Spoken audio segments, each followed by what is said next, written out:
சோதிப்பது காலமாக இருந்தாலும் சாதிப்பது நீங்களாக இருக்கட்டும். அனைவருக்கும் வணக்கம். நம்ம இன்னைக்கு பார்க்க இருக்கிற ராசி மேசராசி. மேசராசி அப்படின்னு சொல்லும்போதே அந்த உழைப்புக்கு அஞ்சாத ஒரு நபர்கள் அப்படின்னே சொல்லலாம். எவ்வளோ பிரச்சனை வந்தாலும் தன்னம்பிக்கையோடு தைரியமாக நம்ம பிரச்சனை எல்லாத்தையும் நம்மளால் ஃபேஸ் பண்ண முடியும் அப்படிங்கிற ஒரு தன்னம்பிக்கையோடு செயல்படக்கூடிய ஒரு ராசி தான் நம்மளுடைய மேசராசி அப்படின்னே சொல்லலாம். ஏன்னா இவங்களுக்கு ராசி அதிபதியே செவ்வாய், அதனால் இந்த தைரியம் இயல்பாகவே இருக்கும் அப்படின்னு சொல்லலாம். இவங்களுடைய ராசி சின்னம் பார்த்திங்கன்னா ஆடு. என்ன ஒன்று வேகமாக செயல்படுவாங்களே ஒழிஞ்சு ஒரு சில இடத்துல கொஞ்சம் விவேகமாக செயல்பட மாட்டாங்க. கோச்சிக்காதீங்க மேசராசி என்பர்கள், உடனே உங்களுக்கு பொசுக்குன்னு கோபம் வந்துடும். பொதுவாகவே இந்த மேசராசி என்பர்கள் கொஞ்சம் இப்படி தான் இருப்பாங்க அப்படின்னு சொல்லலாம். இவங்க கொஞ்சம் விடாப்பிடியோடு ஒவ்வொரு முயற்சியில் இறங்கினாங்க அப்படின்னா கண்டிப்பாக உங்களுடைய வாழ்க்கையில் மிகப்பெரிய சாதனையாளராக ஒரு யோகமுள்ள ராசி தான் இந்த மேசராசி அப்படின்னு சொல்லலாம். உழைப்பில்லாமல் எந்த ஒரு அணுவும் அசையாது அப்படிங்கிற ஒரு தன்னம்பிக்கை கொண்டவங்க தான் நம்மளுடைய மேசராசி என்பர்கள் அப்படின்னே சொல்லலாம். நம்பிக்கையோடு விடாமுயற்சியோடு ஒவ்வொரு விஷயத்திலும் இறங்கக்கூடிய ஒரு நபர்கள் தான் நம்மளுடைய மேசராசி என்பர்கள். இவங்களுக்கு வருகின்ற நாட்கள் எப்படி இருக்குது, வருகின்ற நாட்களுடைய கிரக அமைப்புகள் எப்படி இருக்குது, என்னென்ன விஷயங்கள்லாம் உங்களுக்கு சாதகமாக இருக்க போது, இவங்களுடைய இயல்பான குணங்கள் எப்படி இருக்கும் அப்படிங்கிறத தொடர்ந்து இந்த வீடியோவில் ரொம்ப விளக்கமாக சொல்லியிருக்கோம். நிச்சயமாக நல்ல ஒரு யூஸ்ஃபுல்லான வீடியோவாக தான் இந்த வீடியோ உங்களுக்கு இருக்கும். அதனால் வீடியோவை கடைசி வரைக்கும் பாருங்கள். நீங்கள் இப்போ தான் ஃபஸ்ட் டைமாக நம்ம சேனலை பார்க்குறதா இருந்தால் நம்ம சேனலை சப்ஸ்கிரைப் பண்ணிவிட்டு கூடவே இருக்கிற பெல் ஐக்கானையும் கிளிக் பண்ணிக்கோங்க. அப்போ தான் நாங்கள் போடுற ஒவ்வொரு வீடியோவுமே உங்களுக்கு நோட்டிஃபிகேஷனாக வரும். நீங்கள் மேசராசி என்பராக இருந்தால் மறக்காமல் நம்மளுடைய சேனலுக்கு ஒரு லைக் கொடுத்துட்டு உங்களுடைய உறவுகள் வகையில் நண்பர்கள் வகையில் யாராவது மேசராசி என்பர்கள் இருக்காங்க அப்படின்னா மறக்காமல் இந்த வீடியோவை அவங்களுக்கும் ஷேர் பண்ணிவிடுங்க. மேசராசியில் நீங்கள் எந்த நட்சத்திரத்தில் பிறந்தீங்க, உங்களுடைய இஷ்ட தெய்வ பெயர் என்ன, உங்களுடைய குலதெய்வ பெயர் என்ன அப்படிங்கிறத மறக்காமல் எங்களுடைய கமெண்ட் பாக்ஸில் தெரிவிங்க. உங்களுக்கு ஜோதிட ரீதியாக ஏதாவது சந்தேகம் இருக்குது, ஜோதிடர்கிட்ட ஏதாவது ஆலோசனை வேணும் அப்படின்னா டிஸ்கிரிப்ஷனில் ஜோதிடரோட வாட்ஸ்அப் நம்பர் கொடுக்கப்பட்டிருக்கு.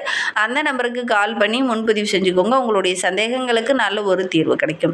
நம்மளுடைய மேசராசி அப்படின்னாவே ரொம்ப தைரியம் அப்படிங்கிற ஒரு பேர் எடுத்திருப்பாங்க. எல்லா இடத்துலையுமே வாழ்க்கையிலையும் சரி, வேலை செய்கிற இடத்துலையும் சரி, மேசராசி அப்பா அவங்ககிட்ட சொல்லப்பா அந்த பிரச்சனையை எல்லாம் சால்வ் பண்ணி கொடுப்பான் அப்படிங்கிற அந்த தைரியம் எல்லாருக்கும் ஞாபகம் வரும். அந்த மாதிரி தைரியமாக செயல்படக்கூடிய ஒரு ராசி தான் அந்த மேசராசி. அது ஆணாக இருக்கட்டும் பெண்ணாக இருக்கட்டும், பெரும்பாலும் பார்த்திங்கன்னா அந்த குடும்பத்தை நிர்வகிக்கக்கூடிய ஒரு நபர்கள் நம்மளுடைய மேசராசி என்பர்களாக தான் இருப்பாங்க. அது ஆணாக இருந்தாலும் பெண்ணாக இருந்தாலும் அவங்க தான் நிர்வகிக்கக்கூடியவங்களாக இருப்பாங்க. ஒரு வீட்டில் கடைசி பிள்ளையாக பிறந்திருந்தால் கூட அந்த பிள்ளை தான் பார்த்திங்கன்னா அந்த குடும்பத்தை நிர்வகிக்கக்கூடிய ஒரு திறனுள்ள நபராக அந்த மேசராசி அன்பர்கள் இருப்பாங்க. அதே மாதிரி இந்த மேசராசி அன்பர்கள் பார்த்திங்கன்னா பெரும்பாலும் முயற்சி பண்ணிங்க அப்படின்னா நல்ல ஒரு அரசாங்க வேலை கிடைக்கும். அதற்கு முயற்சி பண்ணிங்கன்னா போதும், கண்டிப்பாக அதற்கான சாத்தியக்கூறு பெரும்பாலும் இந்த மேசராசி அன்பர்கள் இருப்பாங்க. அரசாங்க வேலையில் பெரும்பாலும் இவங்க இருக்கிறதுக்கான சாத்தியக்கூறு இருக்குது. உண்மையா இல்லையா அப்படிங்கிறத மறக்காமல் எங்களுடைய கமெண்ட் பாக்ஸில் தெரிவிங்க. இந்த வீடியோவை யாராவது இந்த அரசாங்க வேலையில் மேசராசி அன்பர்கள் யாராவது இருக்கீங்க அப்படின்னா மறக்காமல் எங்களுடைய கமெண்ட் பாக்ஸில் தெரிவிங்க. 70% அதிர்ஷ்டம் உள்ள ஒரு ராசி தான் நம்மளுடைய மேசராசி அப்படின்னே சொல்லலாம். என்ன ஒன்று, அவசரப்பட்டு ஒரு சில விஷயங்களில் இவங்க இறங்கிடுவாங்க. அதனால் ஒரு சில இன்னல்கள் இவங்களுக்கு அடிக்கடி வரும். மற்றபடி இந்த மேசராசி அப்படிங்கிறது குடும்ப உறவுகளோடு இணைந்து இருக்கக்கூடிய ஒரு ராசி தான். நல்ல ஒரு பாதுகாப்பு உணர்வு நிறைந்த ஒரு ராசி அப்படின்னு இந்த மேசராசி என்பர்களை சொல்லலாம். இந்த வேலை ஆச்சா அன்பாக பாசமாக பார்த்துக்கிறியா அப்படின்லாம் இவங்ககிட்ட எதிர்பார்க்க முடியாது. அன்பு பாசம் இதெல்லாம் இருக்கும், அது கூட கொஞ்சம் அதிகாரமாகவும் கொஞ்சம் கோபமாகவும் தான் இந்த மேசராசி என்பர்கிட்ட இருக்கும்.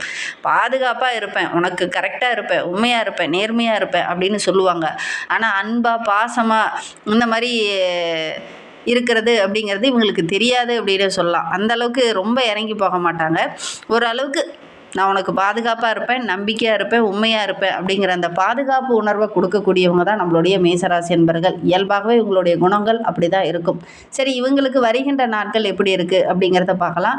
மே 15க்கு பிறகு பார்த்திங்கன்னா நிதி கொஞ்சம் கொஞ்சமாக அதிகரிக்க ஆரம்பிக்கும். நல்ல ஒரு மேன்மையை எதிர்பார்க்கலாம் அப்படின்னே சொல்லலாம். வெளிநாடு வெளியூருக்கு செல்லக்கூடிய ஒரு யோகமான கிரக அமைப்பு நம்மளுடைய மேசராசி என்பர்களுக்கு அப்படின்னே சொல்லலாம். நல்ல லாபம் கிடைக்கும். தகவல் தொடர்பு சார்ந்த விஷயங்கள்லாம் நல்ல ஒரு லாபம் கிடைக்கக்கூடிய ஒரு யோகமான கிரக அமைப்பு நம்மளுடைய மேசராசி என்பர்களுக்கு அப்படின்னு சொல்லலாம். குறிப்பாக வங்கியில் வேலை செய்யக்கூடிய மேசராசி என்பர்களுக்கு இது நல்ல ஒரு முன்னேற்றமான காலம். வேலை செய்கிற இடத்துல நல்ல ஒரு பாராட்டு, நல்ல ஒரு அங்கீகாரம் இதெல்லாம் கிடைக்கும். புதுசாக ஒரு வேலை தேடிட்டு இருக்கிறவங்களுக்கு நல்ல ஒரு வேலை கிடைக்கக்கூடிய ஒரு யோகமான கிரக அமைப்பு. தொழிலில் வியாபாரத்தில் நல்ல நல்ல வாய்ப்புகள்லாம் உங்களுடைய கண்ணில் தென்படும். அதே நேரத்தில் பழைய நண்பர்கள் மூலிமா ஒரு சில நன்மைகள் கிடைக்கக்கூடிய ஒரு யோகமான கிரக அமைப்பு நம்மளுடைய மேசராசி என்பர்களுக்கு அப்படின்னே சொல்லலாம். இளம் வயதில் இருக்கக்கூடிய மேசராசி என்பர்களுக்கு இந்த காலகட்டத்தில் காதல் வயப்படக்கூடும். கொஞ்சம் கவனமாக இருந்துக்கிறது நல்லது. உங்களுடைய தசாபதி எப்படி இருக்குது அதை வைத்து சொல்லும்போது அதை கரெக்டாக சொல்ல முடியும். இது பொதுவான பலன்கள் தான்.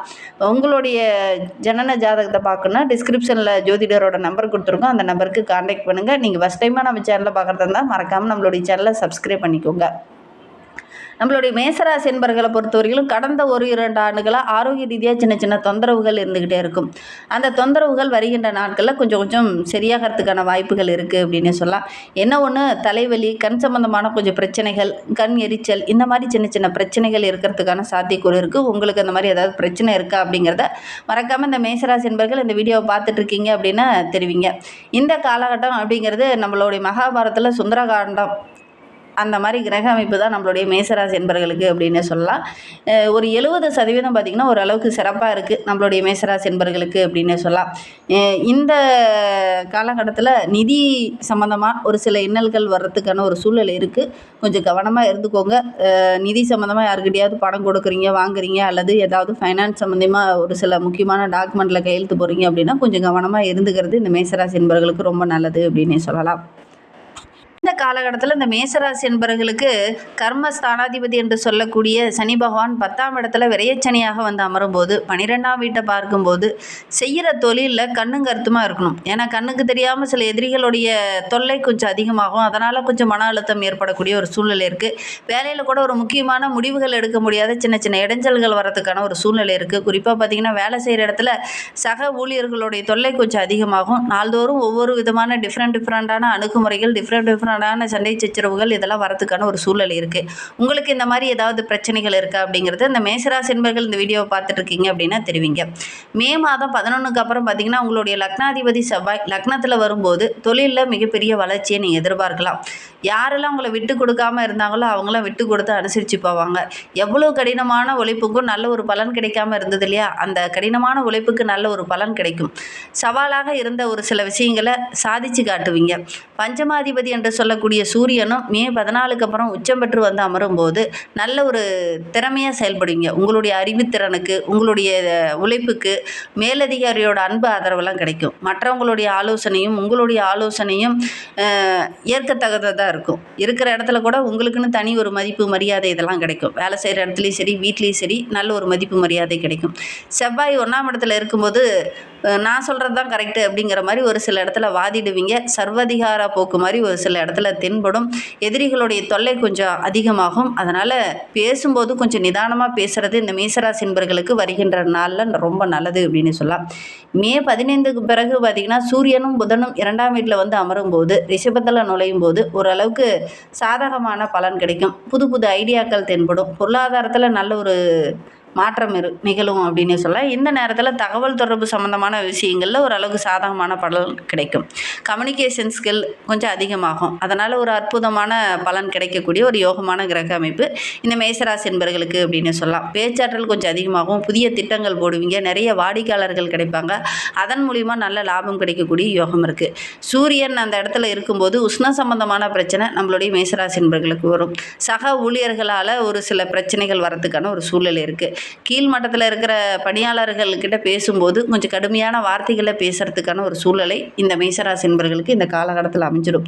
உங்களுக்கே தெரியாது நம்ம தான் அந்த மாதிரி பேசணுமா அப்படின்னு. அந்த மாதிரி டக்குன்னு வார்த்தையை விட்டுருவீங்க. அதுக்கப்புறம் கொஞ்சம் வருத்தப்படுவீங்க. இருந்தாலும் அந்த இடத்துல டக்குன்னு வார்த்தையை விடுறதுனால ஒரு சில இன்னல்கள் வரதுக்கான ஒரு சூழ்நிலை இருக்குது. நான் சொல்கிறது தான் கரெக்டு அப்படிங்கிற மாதிரி ஒரு வாதாடக்கூடிய ஒரு சூழ்நிலையும் இந்த காலகட்டத்தில் ஏற்படும். ஏன்னா செவ்வாய் உங்களுடைய ராசியிலே உச்சம் பெறும்போது, உங்களுடைய லக்னாதிபதியே உங்களுடைய ராசியில் உச்சம் பெறும்போது இந்த மாதிரி சூழ்நிலையில் நம்மளுடைய மேசராசி என்பர்களுக்கு ஏற்படும். கொஞ்சம் கவனமாக இருந்துக்கிறது நல்லது. பேச்சில் நிதானமாக இருங்க. தடிமனான வார்த்தைகளை அதிகமாக யாருக்கிட்டையும் பயன்படுத்த வேண்டாம் இந்த மேசராசி என்பர்கள் அப்படின்னு சொல்லலாம். அதே மாதிரி மாத பிற்பகுதி அப்படிங்கிறது ஓரளவுக்கு சிறப்பாக இருக்குது அப்படின்னு சொல்லலாம். வீண் விவகாரங்கள்லாம் கொஞ்சம் தலையிட வேண்டாம். சப்தமாதிபதி என்று சொல்லக்கூடிய வியாபார ஸ்தானாதிபதி என்று சொல்லக்கூடிய சுக்கிரன் மே 14க்கு அப்புறம் பார்த்திங்கன்னா 3ஆம் வீட்டில் வந்து அமரும்போது ஓரளவுக்கு நல்ல மாற்றத்தை நீங்கள் எதிர்பார்க்கலாம் அப்படின்னே சொல்லலாம். பாக்கியாதிபதியும் சுக்கிரனும் ஒன்று சேரும்போது ஓரளவுக்கு சாதகமான பலன் நம்மளுடைய மேசராசி என்பர்களுக்கு கிடைக்கும். சுயதொழில் செய்யணும் அப்படின்னு நினைக்கிறவங்க அந்த காலகட்டத்தில் முயற்சி பண்ணிங்க அப்படின்னா நல்ல ஒரு சாதகமான பலன் கிடைக்கும். உங்களுடைய நெட்வொர்க்கிங் ரொம்ப சிறப்பாக இருக்கும். நிறைய வாய்ப்புகள் கிடைக்கும். சின்னதாக தான் முதலீடு போட்டு ஒரு சில விஷயங்களில் தொடங்குவீங்க. ஓரளவுக்கு நல்ல லாபம் கிடைக்கிறதுனால புதுசாக கிளைகள் தொடங்குறதுக்கான ஒரு யோகமான கிரக அமைப்பு நம்மளுடைய மேசராசி என்பர்களுக்கு அமையும் அப்படின்னே சொல்லலாம்.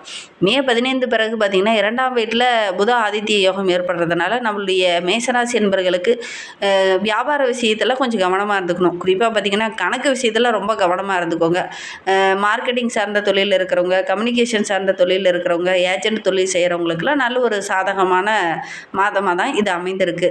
அதே மாதிரி நல்ல லாபம் கிடைக்கக்கூடிய ஒரு யோகமான கிரக அமைப்பு தான். அதே மாதிரி இந்த மேஷராசி என்பர்கள் எந்த காலகட்டத்தில் பொறுத்தவரையிலும் பேச்சு விஷயத்தில் மற்றவங்ககிட்ட பேசும்போது கொஞ்சம் கவனமாக இருந்துக்கோங்க. வாடிக்கையாளர்கிட்ட பேசும்போது கூட பேச்சில் கொஞ்சம் நிதானம் இருக்கட்டும். செவ்வாய் லக்னாதிபதியாக இருக்கிறதுனால தனிப்பட்ட தேவைக்காக ஒரு சில செலவுகள் செய்ய வேண்டிய ஒரு சூழல் இருக்குது. ஆரோக்கிய விஷயத்துக்காகவோ அல்லது குடும்ப விஷயத்துக்காகவோ தனிப்பட்ட முறையில் சின்ன சின்ன செலவுகள் வரும். அதை சமாளிக்கிறதுக்காக கொஞ்சம் கடன் வாங்க வேண்டிய ஒரு சுச்சுவேஷனும் இந்த மேஷராசி என்பவர்களுக்கு இந்த காலகட்டத்தில் ஏற்படும். ஆரோக்கியத்தை பொறுத்தவரையிலும் ஒரு சிலருக்கு பார்த்திங்கன்னா மேஷராசி என்பவர்களுக்கு உஷ்ணம் சம்பந்தமான பிரச்சனை, இந்த மாதிரி சின்ன சின்ன பிரச்சனைகள் வரதுக்கான ஒரு சூழ்நிலை இருக்குது. அஷ்டமாதிபதியும் லக்னாதிபதியுமான செவ்வாய் மே 11 இருந்தே லக்னத்தில் ஆட்சி பெற்று அமரும்போது கடந்த மாதத்தை ஒப்பிடும்போது இந்த மாதத்தில் செலவுகள் கொஞ்சம் அதிகமாகிறதுக்கான ஒரு சூழ்நிலை இருக்குது. கால் வலி, உடல் வலி, மூட்டு வலி, உடல் சோர்வு, இந்த மாதிரி மயக்கம், இந்த மாதிரி சின்ன சின்ன பிரச்சனைகள் கொஞ்சம் வரதுக்கான சூழ்நிலை இருக்குது. ஆரோக்கிய ரீதியாக கொஞ்சம் கவனமாக தான் இந்த மேஷராசி என்பர்கள் வருகின்ற நாட்களில் இருக்கணும் அப்படின்னே சொல்லலாம். இன்னுமே வாழ்க்கை ரொம்ப சிறப்பாக இருக்க இந்த காலகட்டத்தை பொறுத்தவரையிலும் கொஞ்சம் மௌன விரதம் இருக்கிறதே உங்களுக்கு நல்லது. ஏன்னா செவ்வாய் ராசியிலே லக்னாதிபதி ராசியிலே உச்சம் பெற்று அமரும் போது பேச்சில் நிதானமாக இருக்கணும். இல்லை அப்படின்னா தடிபனான வார்த்தைகளை டக்கு டக்குன்னு பேசிடுவீங்க. வேலை செய்கிற இடத்துல, வீட்டில் இந்த மாதிரி சின்ன சின்ன வார்த்தைகளை பேசும்போது வாக்குவாதம் அதிகமாகிறதுக்கான ஒரு சூழல் இருக்குது. பேசுகிறதுக்கு முன்னாடி யோசித்து பேசுங்க. மன அமைதியை பெறது நல்லது. சிவன் வழிபாடு தொடர்ந்து செய்யுங்க, மன அமைதி கிடைக்கும். அதே நேரத்தில் இந்த தாரதோஷம் இருக்கிறவங்க ஆற்றங்கரையில் போய் இந்த பரிகாரம் செஞ்சுக்கிறது ரொம்ப நல்லது. முடிந்தால் அதை செஞ்சு பாருங்கள். திருமணம் போன்ற சுபகாரியங்கள்